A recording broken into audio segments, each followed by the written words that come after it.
Hello student, स्वागत है आप लोगों का आपके अपने चैनल यूपी परीक्षा पे। और मैं राकेश कुमार एक बार फिर हाजिर हूँ नए लेक्चर के साथ।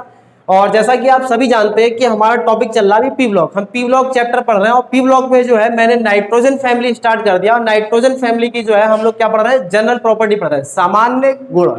सामान्य गुण में हमने कुछ प्रॉपर्टी देख ली, यानी कुछ गुण देख लिए हैं और कुछ जो पॉइंट रह गए हैं, कुछ प्रॉपर्टीज जो रह गई है, उन प्रॉपर्टीज को हम इन लेक्चर्स में कवर करेंगे। ठीक है, तो जैसा कि आप जानते हैं लास्ट लेक्चर में हमने इलेक्ट्रॉनिक कॉन्फ़िगरेशन, इलेक्ट्रॉनिक विन्यास, एटॉमिक रेडिया यानी परमाणु त्रिज्या, उसके बाद जो आयोनाइजेशन एनर्जी, इलेक्ट्रोनेगेटिविटी, इन प्रॉपर्टी की हमने चर्चा की थी। आज जो हमारी चर्चा होगी वो आज किस पे चर्चा होगी, आज हमारी चर्चा है सबसे पहले ऑक्सीडेशन स्टेट पे, यानी ऑक्सीकरण संख्या। हम सबसे पहले आज बात करेंगे ऑक्सीडेशन स्टेट, यानी नाइट्रोजन फैमिली के जो एलिमेंट होते हैं, नाइट्रोजन फैमिली के जो एलिमेंट होते हैं वो किस प्रकार की ऑक्सीकरण संख्या प्रदर्शित करते हैं।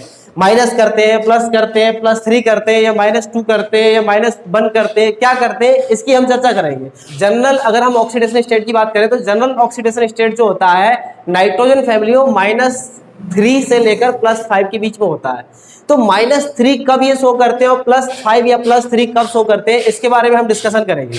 देखिए -3, उससे पहले अगर आप लोगों ने लास्ट लेक्चर देखा होगा तो लास्ट लेक्चर में हमने बात की थी कि इन एलिमेंटों का, यानी जो ये नाइट्रोजन फैमिली के जो एलिमेंट्स हैं, नाइट्रोजन है, फास्फोरस है, आर्सेनिक है, एंटीमनी है, बिस्मिथ है, ये जो एलिमेंट हैं अगर इनके सामान्य इलेक्ट्रॉनिक विन्यास की अगर हम बात करें, जैसा कि आप सब जानते हैं लास्ट के लेक्चर में हम लोगों का डिस्कशन हुआ था कि नाइट्रोजन फैमिली के जो एलिमेंट है नाफी, ऐसे सब बीमार, ये जो एलिमेंट है इनका सामान्य इलेक्ट्रॉनिक विन्यास बात करें तो सामान्य इलेक्ट्रॉनिक विन्यास क्या होता है आप सब जानते हैं, NH2NP3।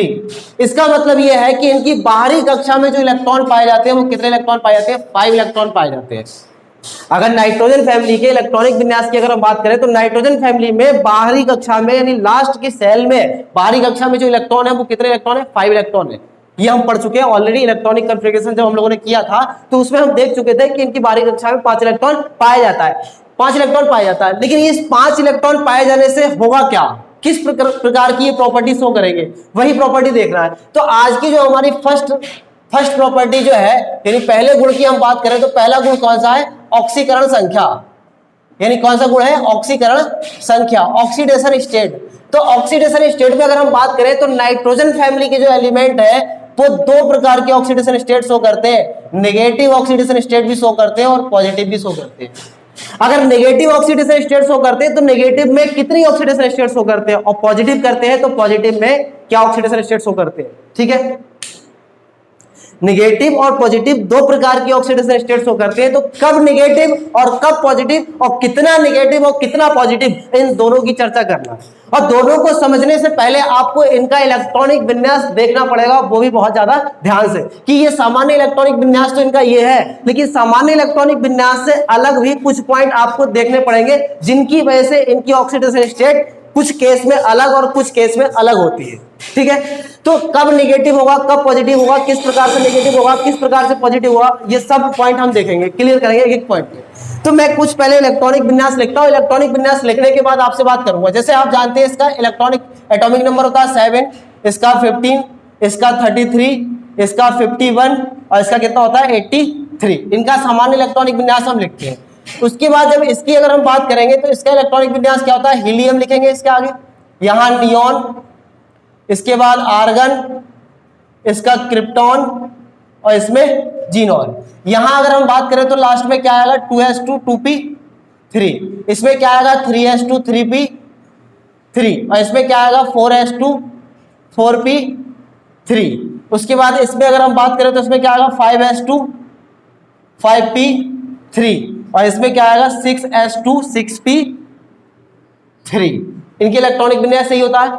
इस वाले केस में अगर हम बात करें तो इसमें क्या होगा, पहले 3d10 होगा। ठीक है, इस वाले में अगर हम बात करें तो क्या होगा 4d10 होगा और इस वाले में अगर हम बात करें तो 4f14 होगा और 5d10 होगा। इनका सामान्य इलेक्ट्रॉनिक विन्यास यही होता है, 4f14 और 5d10। यानी इनकी कहानी जो है कुछ इस तरीके की है कि इसमें जो इलेक्ट्रॉनिक कॉन्फ़िगरेशन है वो कैसा है 4d10 और इसमें 4f14 और 5d10। ठीक है, सामान्य इलेक्ट्रॉनिक विन्यास देखें तो बाहरी सेल में, सभी की बाहरी सेल में आप देखिए तो 5 इलेक्ट्रॉन है। देखिए 2 और 3 5, 2 और 3 5, 2 और 3 5, यानी सभी की बाहरी कक्षा में जो आउटर मोस्ट सेल में जो इलेक्ट्रॉन पाए जाते हैं वो कितने इलेक्ट्रॉन पाए जाते हैं?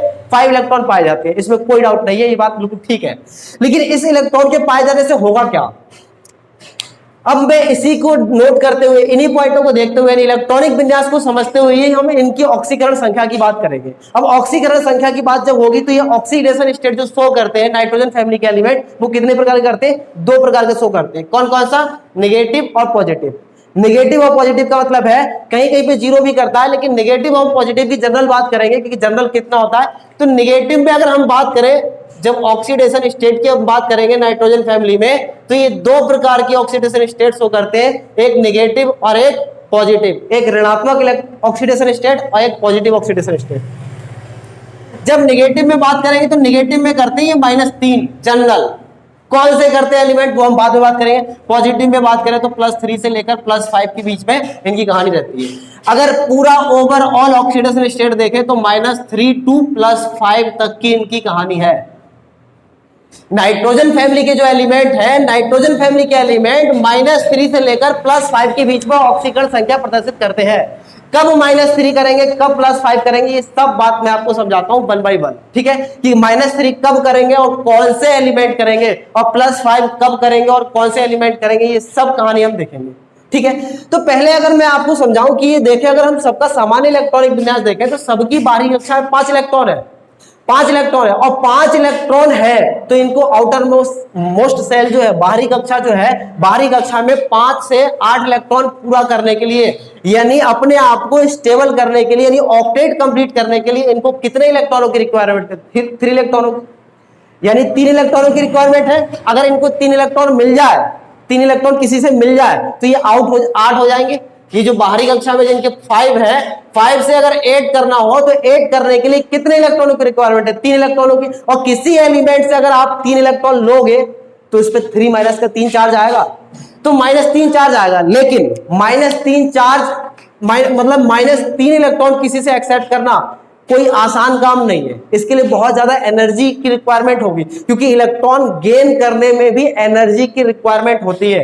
एनर्जी जो है, इस इलेक्ट्रॉन गेन करने के लिए आपने पढ़ा होगा गेन एंथैल्पी, एनर्जी गेन करने के लिए भी एनर्जी की रिक्वायरमेंट होगी। यानी कोई एलिमेंट अगर 3 इलेक्ट्रॉन एक्सेप्ट करेगा, 3 इलेक्ट्रॉन एक्सेप्ट करेगा तो उसके लिए एनर्जी की रिक्वायरमेंट होगी, और ये नॉर्मल केस में हो नहीं पाएगा।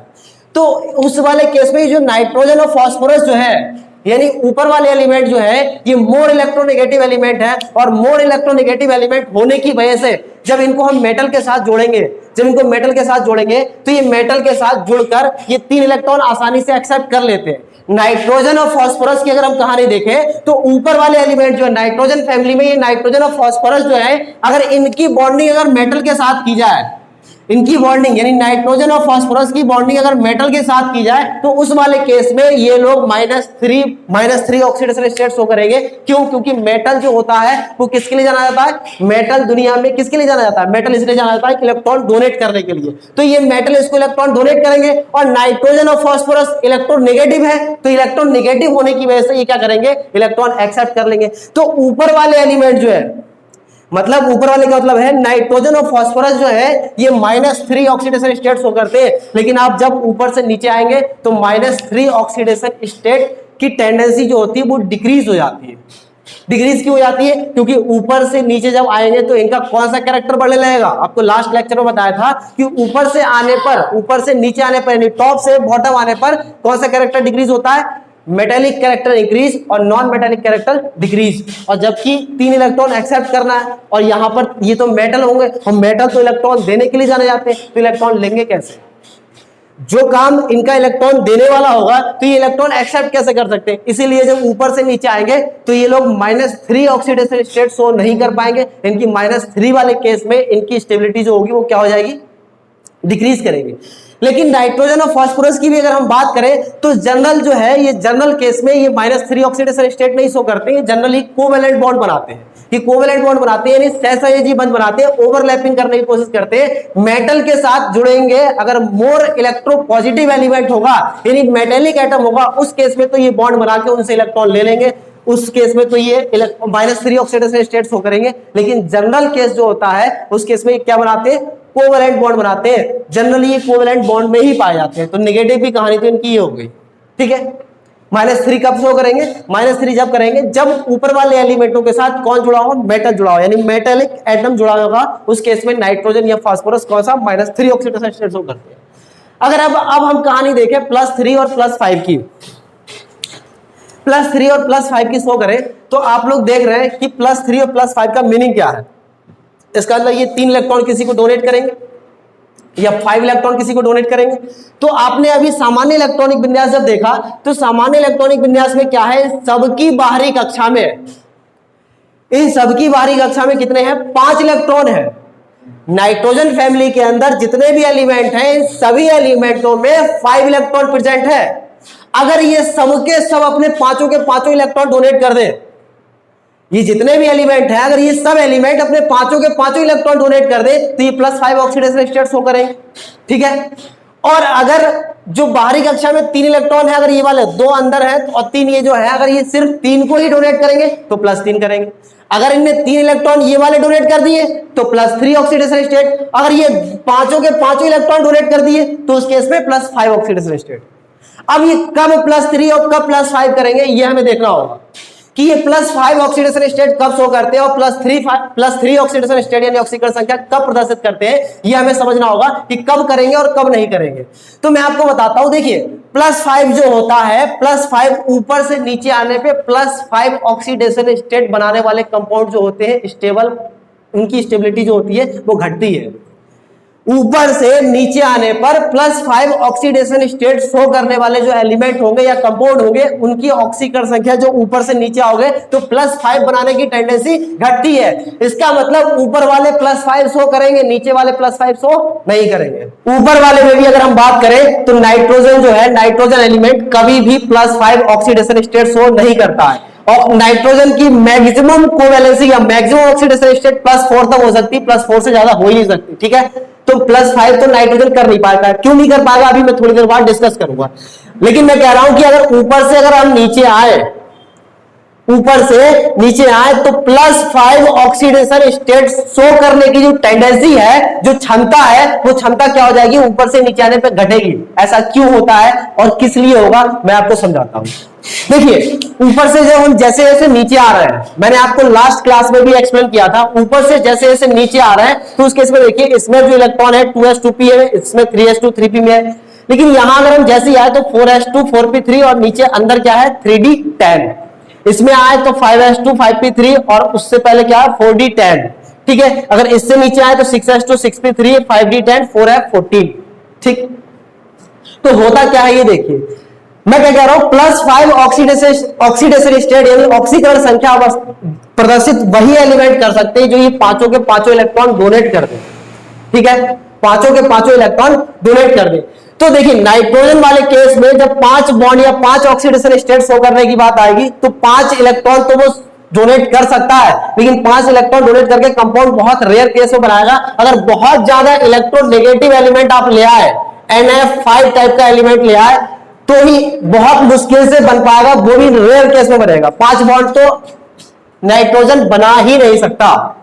क्यों 5 बॉन्ड इसलिए नहीं बना सकता, क्योंकि नाइट्रोजन वाले केस में बैकेंड डी ऑर्बिटल जो है वो प्रेजेंट नहीं है। बैकेंड डी प्रेजेंट ना होने से होगा क्या ये समझ लीजिए। जैसे कि अगर मैं इलेक्ट्रॉनिक विन्यास आपको साइड में समझाता हूं, मैं पहले यहां पे समझाता हूं, उसके बाद आप समझ में आएगा कुछ कि क्या बात हो रही है। यहां पर नाइट्रोजन +5 ऑक्सीडेशन स्टेट शो क्यों नहीं कर पाएगा, इसका रीजन जानिए। 1s2 2s2 और यहां है 2p3।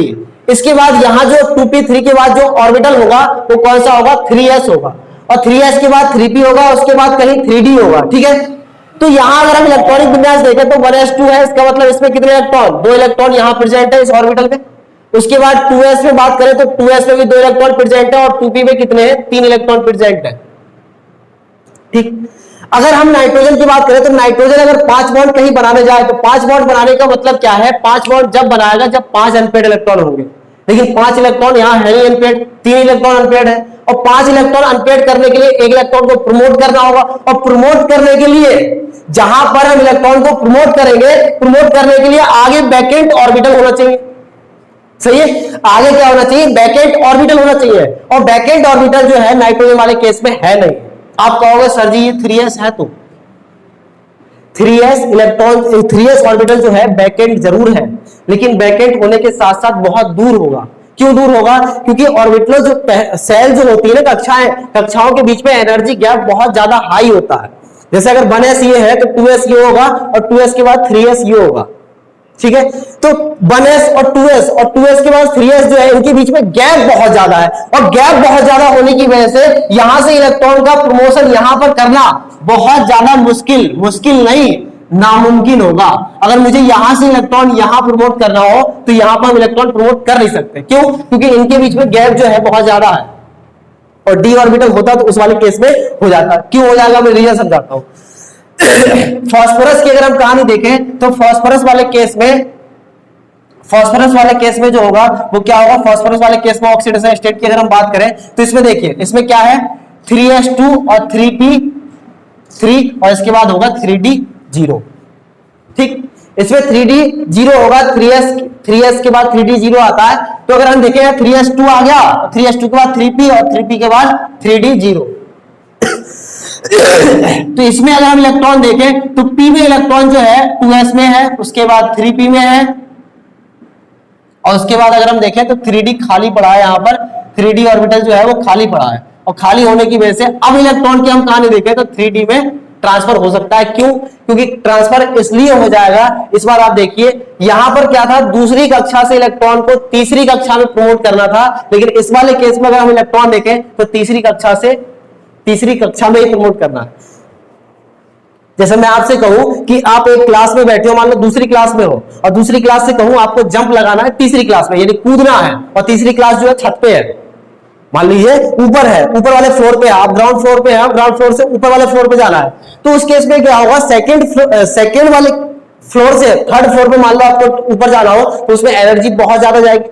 लेकिन मैं आपको कहूं कि आप थर्ड क्लास में है, और थर्ड क्लास से थर्ड क्लास की किसी सीट पे ही जंप करना है, मतलब एक ही क्लास में, उसी क्लास में से किसी क्लास की सीट पे ही कूदना है, उसी क्लास की सीट पे, यानी बेंच जो होगी उसी पे कूदना है, तो मुझे लगता है आसानी से आप कूद जाएंगे। तो इसी तरीके से यहां जब इलेक्ट्रॉन का प्रमोशन करना होगा तो यहां से यहां इलेक्ट्रॉन प्रमोट आसानी से हो जाएगा। इस वजह से जो फास्फोरस वाले एलिमेंट होते हैं, ये नाइट्रोजन से नीचे वाले एलिमेंट होते हैं, वो 5 बॉन्ड आसानी से बना लेते हैं, लेकिन नाइट्रोजन जो है 5 बॉन्ड बना नहीं पाएगा।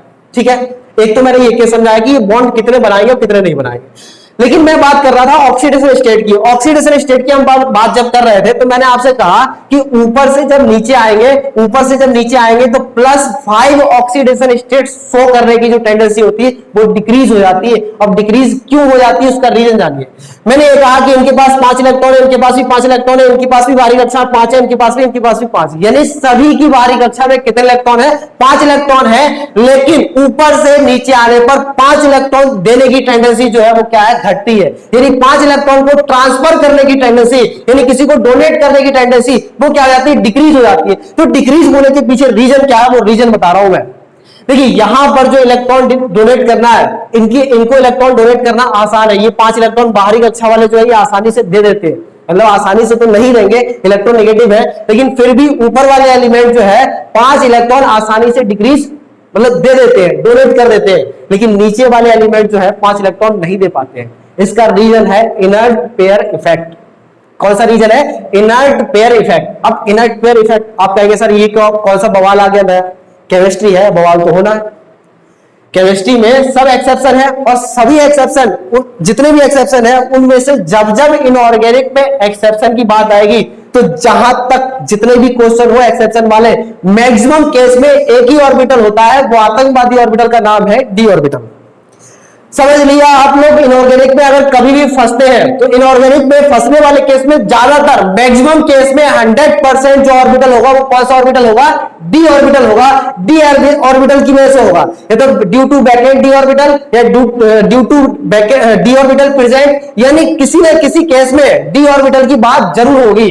या तो कहेंगे डी ऑर्बिटल की वजह से हो रहा है, या तो डी ऑर्बिटल बैकएंड है इसकी वजह से हो रहा है, डी ऑर्बिटल भरा हुआ है इसकी वजह से हो रहा है, डी ऑर्बिटल नहीं है इसकी वजह से हो रहा है, मतलब कहीं ना कहीं डी ऑर्बिटल की चर्चा हो जाती है। तो यहां पर भी अगर हम बात करें यहां पर भी अगर हम बात करें तो कहीं ना कहीं काम जो है वो डी ऑर्बिटल या एफ ऑर्बिटल की वजह से ही हो रहा है। तो मैं कह रहा हूं यहां पर कौन सा रीजन है, ऊपर से नीचे आने पे +5 ऑक्सीडेशन स्टेट शो जो करने की टेंडेंसी है वो घट रही है। क्यों घट रही है, इसके पीछे कौन सा रीजन है, इनर्ट पेयर इफेक्ट। अब इनर्ट पेयर इफेक्ट क्या है इसको समझना होगा। तो इनर्ट पेयर इफेक्ट का मतलब है, देखिए मैं समझाता हूं आपको। जैसे इनर्ट पेयर इफेक्ट का मीनिंग क्या है जैसे नाइट्रोजन वाले केस में अगर हम बात करें तो यहाँ 2s में इलेक्ट्रॉन है, यहाँ 3s में इलेक्ट्रॉन है।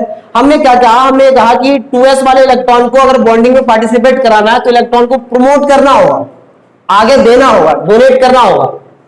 यहां अगर हम बात करें तो इस वाले केस में जो है इसमें 3s को इलेक्ट्रॉन डोनेट कर रहा है। लेकिन आर्सेनिक वाले केस में अगर मैं बात करूं तो आर्सेनिक वाले केस में क्या है, यहां 3d10 है और 3d10 के बाद 4s2 है और 4s2 के बाद जो है क्या है 4p3 है। यहां मैंने स्थिर इलेक्ट्रॉन का अगर बॉन्डिंग में पार्टिसिपेट कराना है तो स्थिर इलेक्ट्रॉन को पार्टिसिपेट करा लूंगा। लेकिन इस वाले केस में अगर 4s इलेक्ट्रॉन का मुझे बॉन्डिंग में पार्टिसिपेट कराना होगा तो आर्सेनिक कहेगा मैं अपने s वाले इलेक्ट्रॉन डोनेट नहीं करूंगा। इससे भला पूछा जाएगा क्यों भाई आर्सेनिक तुझे क्या प्रॉब्लम है, ऊपर वाले एलिमेंट तो अपने s इलेक्ट्रॉन को डोनेट करने के लिए तैयार है या फिर बॉन्डिंग में पार्टिसिपेट करा रहे हैं, तू क्यों नहीं करा रहा, तुझे क्या प्रॉब्लम है। तो वो कहेगा मुझे प्रॉब्लम यह है कि ऊपर वाले केस में जो s इलेक्ट्रॉन है ना, s इलेक्ट्रॉन है उस पे मेरा अट्रैक्शन कम लग पाता है, मेरे न्यूक्लियस जो है उसको कम अट्रैक्ट कर पाते हैं बोल। लेकिन इस वाले s पे मेरा अट्रैक्शन बहुत है और मेरा अट्रैक्शन है तो मैं अपने इलेक्ट्रॉनों को डोनेट नहीं करूंगा। बोले क्यों, बोले इसलिए कि ये जो d है s से पहले 4s से पहले जो 3d में इलेक्ट्रॉन पड़े हुए हैं जो प्रेजेंट है वो वाले इलेक्ट्रॉन जो है ना डी ऑर्बिटल वाले इलेक्ट्रॉन, उनकी सील्डिंग जो पावर है, परिरक्षण प्रभाव जिसको बोलते हैं, सील्डिंग पावर बहुत पुअर होती है, बहुत गरीब।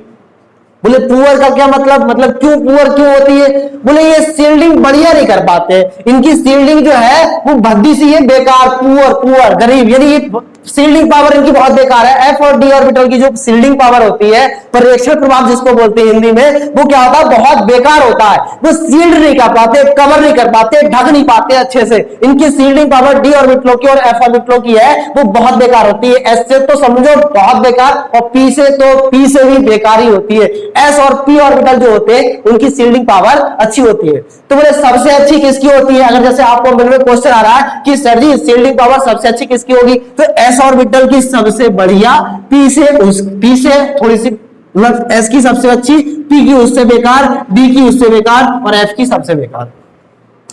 जो इनकी सील्डिंग पावर है, सील्डिंग पावर सबसे अच्छी किसकी, एस ऑर्बिटल की, उसके बाद पी, उसके बाद डी, उसके बाद एफ, यानी डी ऑर्बिटलों की सील्डिंग पावर बेकार है। तो सर सील्डिंग पावर से होगा क्या, सील्डिंग पावर से एस ऑर्बिटल का क्या कनेक्शन है, तो सील्डिंग पावर से एस ऑर्बिटल का ये कनेक्शन है वो हम आपको समझाते हैं। देखिए कैसे। सील्डिंग पावर का मीनिंग क्या है, सील्डिंग पावर का सबसे पहले आप समझिए, मतलब सील्डिंग का मतलब होता है ढकना, किसी चीज को कवर करना, सील्ड करना, ठीक है, कवर करना। अब है क्या, पी ऑर्बिटल और नाइट्रोजन वाले केस में या फास्फोरस वाले केस में प्रॉब्लम क्या है, इसके अंदर जो इलेक्ट्रॉन 3s में, और 3s से पहले कौन होगा, p होगा, p से भी पहले कौन होगा, और एक s होगा। इस 3s से पहले 2s होगा, 2p होगा और उससे पहले 1s होगा। लेकिन इस वाले केस में अगर हम 4s से पहले देखें तो 3d है। मतलब यह है कि मैं इसको पहले साफ कर देता हूं, ठीक है, इसको साफ करके मैं आपको समझा रहा हूं कि प्रॉब्लम क्या है। प्रॉब्लम को समझना बहुत ज्यादा जरूरी है। इनर्ट पेयर इफेक्ट हम समझा रहे हैं आपको कि इनर्ट पेयर इफेक्ट होता क्या है। इनर्ट पेयर इफेक्ट को समझने से पहले आपको सील्डिंग पावर थोड़ी सी समझना पड़ेगी। फास्फोरस वाले केस में मैं आपको दिखा रहा हूं, फास्फोरस वाले केस में जो इलेक्ट्रॉन प्रेजेंट है 3s में, 3s से पहले कौन सा ऑर्बिटल होगा, 2s होगा, 2p होंगे, यानी इससे पहले जो ऑर्बिटल है वो कौन से है, ये न्यूक्लियस है, तो इससे पहले कौन, 2s, और उससे पहले कौन, 2p। मान लीजिए 2s और 2p अंदर प्रेजेंट है। लेकिन आर्सेनिक वाले केस में जो इलेक्ट्रॉन प्रेजेंट है ना, आर्सेनिक वाले केस में इलेक्ट्रॉन जो प्रेजेंट है वो किस में प्रेजेंट है, डी में है, और डी में है उसके बाद 4s है। मान लो ये जो है डी ऑर्बिटल है, ये डी ऑर्बिटल, और यहां जो इलेक्ट्रॉन है वो किस में है, पी ऑर्बिटल में है, और ये मान लीजिए यहां पर क्या है 3s2 और यहां पर क्या है 4s2, ठीक, ये डी है। इसके अंदर जो इलेक्ट्रॉन प्रेजेंट है डी में है और इसके अंदर जो इलेक्ट्रॉन प्रेजेंट है ये पी में है, p के अंदर है 2p 2p3 2p4 जो भी होगा वो इलेक्ट्रॉन प्रेजेंट है। तो हम बात कर रहे हैं कि जो d के अंदर इलेक्ट्रॉन प्रेजेंट होता है, d की जो शील्डिंग पावर है बहुत बेकार है। d की शील्डिंग पावर का मीनिंग क्या मैं बताता हूं। देखिए पहला केस समझाते हैं हम, p वाले केस में क्या होगा या s वाले केस में क्या होगा। s ऑर्बिटल की शील्डिंग पावर सबसे अच्छी है। s कैसा होता है, अच्छा शील्डिंग पावर का मीनिंग क्या है समझिए। s कैसा होता है, स्फेरिकल। s ऑर्बिटल जो है वो कैसा होता है, स्फेरिकल, गोल होता है। जब गोल होगा तो उस केस में जैसे ही s ऑर्बिटल के अंदर इलेक्ट्रॉन आएंगे तो s ऑर्बिटल के अंदर जो इलेक्ट्रॉन आएंगे तो s ऑर्बिटल जो है न्यूक्लियस को चारों तरफ से कवर कर लेगा। ठीक है, न्यूक्लियस को चारों तरफ से कवर कर लेगा। जब न्यूक्लियस को चारों तरफ से कवर कर लेगा तो होगा क्या, उस केस में होगा क्या, उस केस में ये होगा न्यूक्लियस को ढक लिया तो जो उसके बाहर वाले ऑर्बिटल होंगे, जब उसके बाहर वाले ऑर्बिटल होंगे तो वो वाले ऑर्बिटल के अंदर के जो इलेक्ट्रॉन होंगे वो न्यूक्लियस को देख नहीं पाएंगे, झांकेंगे इधर उधर से। क्यों, क्योंकि उसको कवर करके रखा हुआ है कौन, उसको कवर कर लिया किसने, उसको किसने कवर कर लिया, एस ऑर्बिटल के जो इलेक्ट्रॉन है उन लोगों ने उसको कवर कर लिया। जब कवर कर लिया यानी ढक लिया तो जो बाहर वाले ऑर्बिटल है, बाहर वाले ऑर्बिटलों के अंदर जो इलेक्ट्रॉन होंगे वो वाले इलेक्ट्रॉन उस न्यूक्लियस को देख नहीं पाएंगे, और जब देख नहीं पाएंगे तो उनके बीच का जो प्यार होगा वो प्यार जो है थोड़ा अधूरा अधूरा सा लगेगा, ये अट्रैक्शन जो है उनका क्या हो जाएगा, कमजोर। एक तो देखिए मैं पहले बताता हूं आपको, समझिए ये है न्यूक्लियस, इधर जो है न्यूक्लियस है, ये है एस, ये है पी और ये है डी, और इससे मान लीजिए इधर भी और जो है वो क्या है, एस है। इधर न्यूक्लियस है, यहां एस, फिर यहां पी, फिर यहां एस और फिर यहां डी मान लीजिए, ठीक है, या फिर यहां डी और यहां एस मान लीजिए। उस केस में देखिए तो पहला केस जो है जब एस होगा तो एस क्या करेगा, जैसे न्यूक्लियस के पास आएगा न्यूक्लियस को ढक लेगा और एस के अंदर जो इलेक्ट्रॉन होंगे वो वाले इलेक्ट्रॉन बाहर वाले इलेक्ट्रॉन पर रिपल्सन लगाएंगे, धक्का देंगे, उसको धक्का देंगे, एक तो इसको ढक रहा है और ऊपर से उसको धक्का देंगे, जिसकी वजह से होगा क्या, इस न्यूक्लियस का जितना अट्रैक्शन इधर वाले ऑर्बिटल पे होना चाहिए उतना अट्रैक्शन हो नहीं पाएगा, अट्रैक्शन नहीं हो पाएगा ना। किसकी वजह से, क्योंकि एस ऑर्बिटल की जो शील्डिंग पावर है, एस ऑर्बिटल की जो शील्डिंग पावर है वो किससे ज्यादा है, सबसे ज्यादा है। तो उसने क्या कर रहा है, ढका, और ढकने के बाद जो पीछे इलेक्ट्रॉन थे उन इलेक्ट्रॉनों को धक्का भी दे रहा है। तो इसकी वजह से क्या हुआ, न्यूक्लियस इधर, वो वाले इलेक्ट्रॉन उधर और एस उसके पास में, न्यूक्लियस के पास। इसकी वजह से होगा क्या, आउटर मोस्ट सेल में जो इलेक्ट्रॉन प्रेजेंट होंगे उन पे अट्रैक्शन कम होगा। जब उन पे अट्रैक्शन कम होगा तो ये एस ऑर्बिटल न्यूक्लियस से दूर चला जाएगा, जब दूर चला जाएगा तो इस पे अट्रैक्शन कम रहेगा, और अट्रैक्शन कम रहेगा तो इन इलेक्ट्रॉनों को डोनेट करना आसान होगा। ये बात समझ में आई। लेकिन यही केस अगर हम आर्सेनिक वाले केस में समझे तो उस वाले केस में प्रॉब्लम है। प्रॉब्लम क्यों है, क्योंकि यहां इलेक्ट्रॉन प्रेजेंट है 4s में, और इलेक्ट्रॉन 4s में प्रेजेंट है और उसके अंदर जो इलेक्ट्रॉन है वो किसमें, 3d में, और 3d की शील्डिंग पावर जो है, ढकने की पावर जो है वो क्या है, बेकार, पुअर। 3d के जो ऑर्बिटल होते हैं वो न्यूक्लियस को ज्यादा अच्छे से कवर नहीं कर पाते। जब ज्यादा अच्छे से कवर नहीं कर पाएंगे तो s जो होगा, क्योंकि देखिए s ऑर्बिटल कैसा था, स्फेरिकल, लेकिन d ऑर्बिटल कैसा होता है, डबल डंबल, सही है। s कैसा, स्फेरिकल, और d कैसा, डबल डंबल। जब s चारों तरफ न्यूक्लियस के होगा तो चारों तरफ से कवर करेगा, यानी बाहर वाला उसको देख ही नहीं पाएगा, इधर से इधर से उधर से कहीं से दिखेगा नहीं। जब दिखेगा नहीं तो फिर जो है बाहर वाले इलेक्ट्रॉन जो होंगे वो उसको उसका अट्रैक्शन लगेगा नहीं न्यूक्लियस का। लेकिन इस वाले केस में तो 4 खिड़की है, इस वाले केस में यहां भी खिड़की, यहां भी खिड़की, यहां भी खिड़की, तो न्यूक्लियस कभी इधर से देखेगा इलेक्ट्रॉन को, कभी उधर से देखेगा इलेक्ट्रॉन को, और कहीं ना कहीं से जब दिख गया तो उस केस में इलेक्ट्रॉन के प्रति उसका अट्रैक्शन जो है, इसके न्यूक्लियस का अट्रैक्शन बराबर रहेगा, और जब बराबर रहेगा तो प्यार इनके बीच में बना रहेगा, और जब प्यार बनेगा तो ये आर्सेनिक का जो न्यूक्लियस होगा वो 4s वाले इलेक्ट्रॉन को अपनी तरफ ज्यादा अट्रैक्ट करके रखेगा खींच के, और जब ज्यादा अट्रैक्ट करके रखेगा तो इस इलेक्ट्रॉन को डोनेट करना, किसी को देना मुश्किल हो जाएगा। इसी को हम क्या कहते हैं, इनर्ट पेयर इफेक्ट।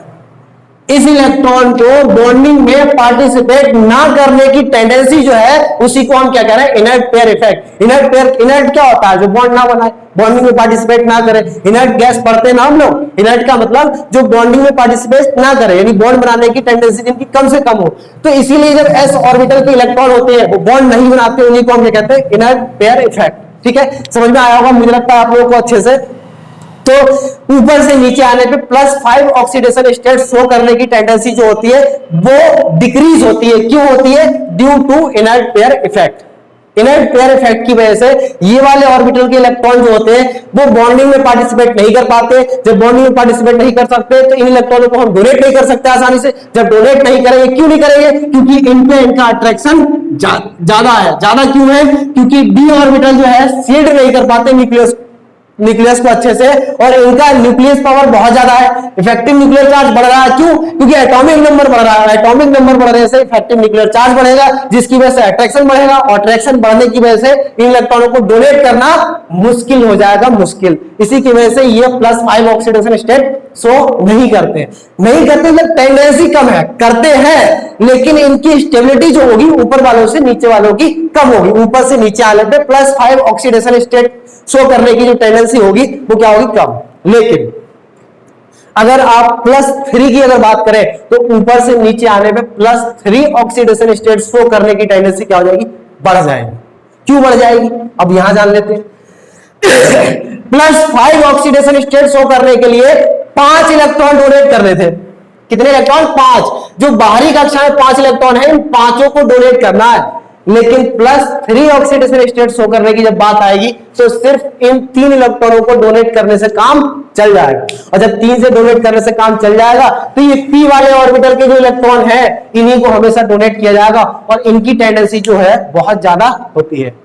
यानी इसका मतलब ये हो गया कि लोअर ऑक्सीडेशन स्टेट, यानी जो कम ऑक्सीकरण संख्या है, उनकी टेंडेंसी जो है ऊपर से नीचे आने पे इंक्रीज करती है, बढ़ती है। लेकिन हायर ऑक्सीडेशन स्टेट, जिनकी ऑक्सीकरण संख्या ज्यादा है, ऊपर से नीचे आने पे घटती है। उसका रीजन बताया मैंने। ऊपर से नीचे आने पे हायर ऑक्सीडेशन स्टेट शो करने की टेंडेंसी घट रही है, क्यों? क्योंकि due to inert pair effect. Inert pair effect का मतलब क्या है? क्योंकि इसके अंदर जो इलेक्ट्रॉन प्रेजेंट है वो डी ऑर्बिटल या फिर एफ ऑर्बिटल के अंदर प्रेजेंट है, और डी और एफ की जो सील्डिंग पावर होती है वो क्या होती है? बहुत कम होती है। और बहुत कम होने की वजह से न्यूक्लियस का अट्रैक्शन एस ऑर्बिटल के इलेक्ट्रॉनों पे बहुत ज्यादा होगा, और जब बहुत ज्यादा होगा तो उस केस में न्यूक्लियस उस इलेक्ट्रॉन को अपनी तरफ बहुत तेजी से अट्रैक्ट करके रखेगा, बहुत ज्यादा जोर जोर से। और जोर जोर से अट्रैक्ट करने की वजह से इन इलेक्ट्रॉनों को हम आसानी से डोनेट नहीं कर सकते, और जब इलेक्ट्रॉनों को डोनेट नहीं कर पाएंगे तो फिर जो है वो बॉन्डिंग में पार्टिसिपेट नहीं करेगा, जिसकी वजह से +5 नहीं शो कर सकते। लेकिन जब ये वाला केस इस पे लागू हो गया तो +3 वाले केस में उल्टा हो जाएगा। क्यों? क्योंकि इस बार S अंदर चला गया, और S की सील्डिंग पावर क्या होगी? S की सील्डिंग पावर ज्यादा। जब S की सील्डिंग पावर ज्यादा तो P के अंदर जो इलेक्ट्रॉन प्रेजेंट है उन पे अट्रैक्शन कम, क्योंकि S अंदर जैसे जाएगा तो S क्या कर लेगा? कवर। किसको? न्यूक्लियस को। S जब न्यूक्लियस को कवर कर लेगा तो इस बार P वाले ऑर्बिटलों पे, जो ये P वाले ऑर्बिटल है, इन P ऑर्बिटलों पे क्या होगा? अट्रैक्शन कम हो जाएगा, और इन इलेक्ट्रॉनों को डोनेट करना ऊपर से नीचे आने पे क्या हो जाएगा? इंक्रीज। इनकी टेंडेंसी जो होगी, इन इलेक्ट्रॉनों को डोनेट करने की टेंडेंसी, बाहर वाले इलेक्ट्रॉनों को डोनेट करने की टेंडेंसी ज्यादा हो जाएगी। इसीलिए ऊपर से नीचे आने पर हायर ऑक्सीडेशन स्टेट शो करने की टेंडेंसी डिक्रीज करती है, लेकिन लोअर ऑक्सीडेशन स्टेट शो करने की टेंडेंसी इंक्रीज करती है। मैंने आपको 2 चीजें बताई, एक -3 की बात की, एक +3 की बात की, एक +5 की बात की। लेकिन खास बात आपको बताऊं तो नाइट्रोजन फैमिली में जो एलिमेंट होते हैं वो -3 से लेकर +5 तक शो करते हैं। -3 से लेकर +5, -0, -1, मतलब 0, -1, -2, -3, +4। नाइट्रोजन जो है, नाइट्रोजन मैक्सिमम ऑक्सीडेशन स्टेट अगर शो करेगा तो कितना करेगा? 4 तक कर पाता है। यानी अगर बॉन्ड की हम बात करें तो बॉन्ड वाले केस में नाइट्रोजन मैक्सिमम 4 ही बॉन्ड बना सकता। क्यों? क्योंकि नाइट्रोजन के पास बैकेंड डी ऑर्बिटल नहीं है। बैकेंड डी ऑर्बिटल क्यों नहीं है? उसका रीजन बताया मैंने आपको कि नाइट्रोजन के पास यहाँ 3s होगा, और 3s तीसरी कक्षा है। दूसरी कक्षा से आप तीसरी कक्षा में एक बार में कूद नहीं सकते। क्यों नहीं कूद पाएंगे? एनर्जी गैप बहुत ज्यादा, और एनर्जी गैप बहुत ज्यादा है तो वो कवर करना मुश्किल है। लेकिन फास्फोरस वाले केस में फास्फोरस 5 बॉन्ड बनाता है, वो भी कूद कूद के बनाता है।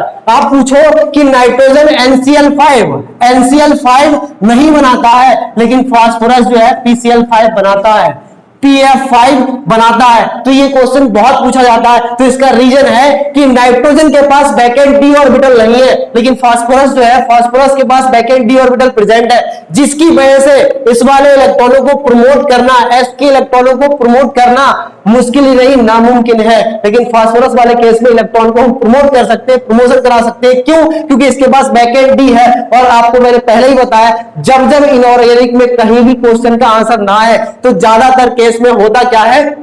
Due to backend d due to D orbital, due to this orbital, मतलब कहीं ना कहीं कहानी डी की कहानी आ जाती है और डी की कहानी आते ही कहानी खराब हो जाती है। इसलिए जो है आज का टॉपिक मुझे लगता है थोड़ा सा लेंथी हो गया, तो नेक्स्ट हम जो है इसके आगे की बात जो है नेक्स्ट लेक्चर में करेंगे।